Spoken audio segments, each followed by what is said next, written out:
Merci Eric pour ces quelques mots. Merci à tous d'être là, chers amis, chers camarades. C'est un peu difficile aujourd'hui de prendre la parole devant vous parce que c'est des situations dont on n'a pas vraiment l'habitude. Quand on est depuis des années militant au Parti communiste, depuis plus longtemps militant au Front de gauche, depuis moins longtemps, pardon, militant au Front de gauche, c'est des habitudes qui s'acquièrent et qu'il va falloir qu'on travaille, mais c'est très difficile parce qu'on est en situation un petit peu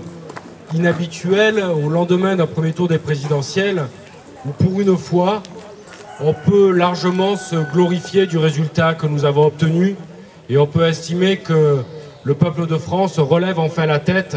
et retrouve l'habitude de se battre, de faire entendre sa voix, de faire entendre ses aspirations et de défendre réellement la vision qu'il se fait du monde de demain. Je tiens à remercier particulièrement ceux qui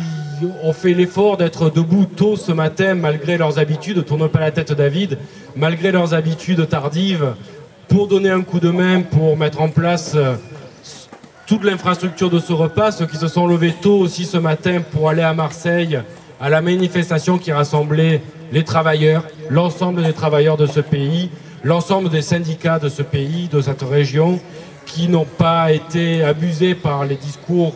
bien pensants du sarkozysme qui vit ces dernières heures de triomphe et qui ont su encore une fois faire entendre leur voix et battre le pavé pour défendre une certaine idée qu'ils se font du combat social et de la présence des citoyens dans la rue. C'est extrêmement difficile parce que tous ici, nous avions pour le premier tour de ces présidentielles de hauts espoirs, de hautes espérances. Nous avions pris l'habitude d'être un peu déçus des résultats que nous faisions aux élections et alors que les sondages nous donnaient 16, 17, 18%, nous avons tous, d'une façon ou d'une autre, marqué le coup en découvrant les 11% et quelques de notre candidat au niveau national. Et par un jeu médiatique absolument incroyable,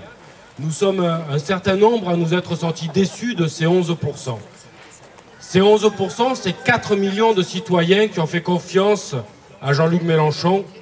qui ont fait confiance au Front de gauche plus que tout pour défendre nos idéaux, pour défendre notre voix, pour porter nos combats et qui ont su renouer avec une tradition que trop longtemps nous avions perdue en France, qui est celle d'avoir un véritable débouché politique aux luttes sociales qui émaillent le quotidien entre deux échéances électorales. Et ces 11%, quels qu'ils soient, quel que soit le chiffre, nous devons en être fiers et nous devons les porter non pas comme une victoire, mais comme réellement le premier pas d'une reconstruction sociale dans ce pays. Parce que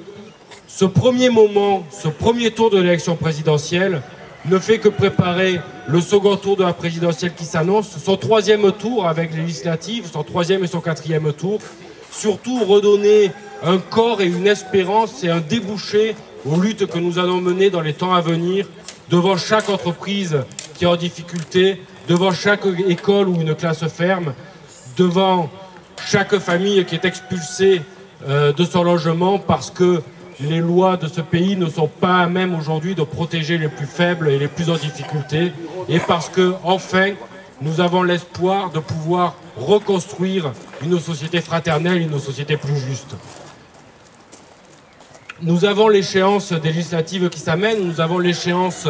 de toutes les luttes sociales qui seront à construire dans les temps à venir. Nous aurons besoin de tous les gens qui sont là et plus largement encore de tous les citoyens de ce pays pour en faire des triomphes, pour en faire des succès qui ne soient pas en demi-teinte.